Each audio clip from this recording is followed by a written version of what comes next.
स्त्री शूद्र द्विजबंधु नाम त्रयी न श्रुति गोचरा। स्त्रियां, शूद्र, पतित ब्राह्मण। ब्राह्मण शब्द जहां आया है वहां आप जो वेदज्ञ है, जो त्रिकाल संध्या करता है, पूजा भजन करता है, ऐसे लोगों के लिए है। जो पतित है, पथभ्रष्ट है, जो भजन संध्या नहीं करता, उस ब्राह्मण के लिए लिखा है कि वह वेद सुनने का अधिकारी नहीं है। वेद पढ़ना तो बहुत दूर की बात है। त्रयी न श्रुति गोचराः, कानों में भी न पड़े इनके। क्यों? क्योंकि जब आचरण घटिया है तो वेद सुन लेंगे तो केवल अहंकार के लिए। देखिए, विद्या दुष्टों को भी है। ऐसा मत समझना कि विद्वान होना केवल अच्छे लोग हैं वही विद्वान होंगे, नहीं, बिल्कुल गलत। विद्या दुष्ट को भी हो सकती है, धन दुष्ट को भी हो सकती है, शक्ति भी दुष्ट को हो सकती है, लेकिन थोड़ा अंतर है साधु पुरुषों में। उनमें क्या?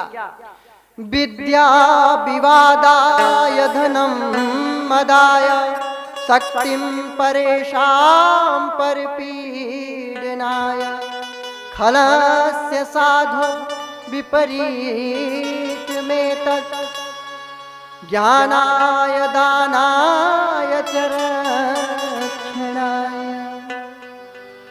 दुष्ट पुरुषों की विद्या किस काम की होती है? विद्या विवादाय, विवाद के लिए। हमसे बड़ा ज्ञानी कोई नहीं, तुम क्या जानते हो, हम इतने बड़े व्याकरणाचार्य, हम इतने बड़े ज्ञानी।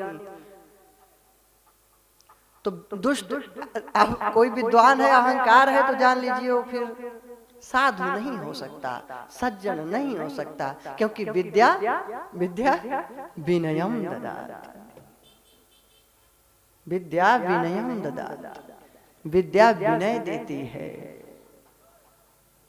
विद्या विनम्रता देती है। और नम्रता नहीं है तो विद्या विवादाय, विद्या विवाद के लिए। धनम मदाय, धन अहंकार के लिए है। जिसकी विद्या विवाद के लिए है, धन अहंकार के लिए है, मद के लिए है। और शक्ति परेशान परपीडनाय, दूसरे लोगों को सताने के लिए है। तो क्या महापुरुषों ने लिखा? खलस्य, दुष्टों की। किसकी विद्या विवाद के लिए है? दुष्ट की।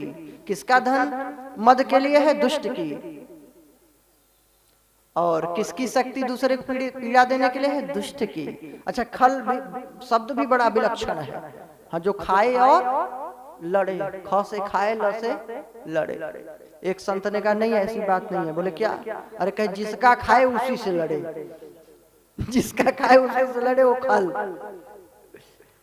तो बोले खलस्य। लेकिन साधु पुरुष, सज्जन पुरुष, साधु मतलब नहीं विरक्त महात्मा ही साधु, मतलब जो भी सज्जन पुरुष संसार में है, जो भी दया परोपकार करुणा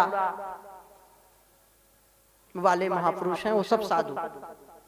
तो ऐसे साधु पुरुषों का क्या होता है? विद्या ज्ञानाय, जो अज्ञान अंधकार में भटक रहे हैं उनको ज्ञान देने के लिए विद्या प्राप्त करते हैं। ज्ञान आय।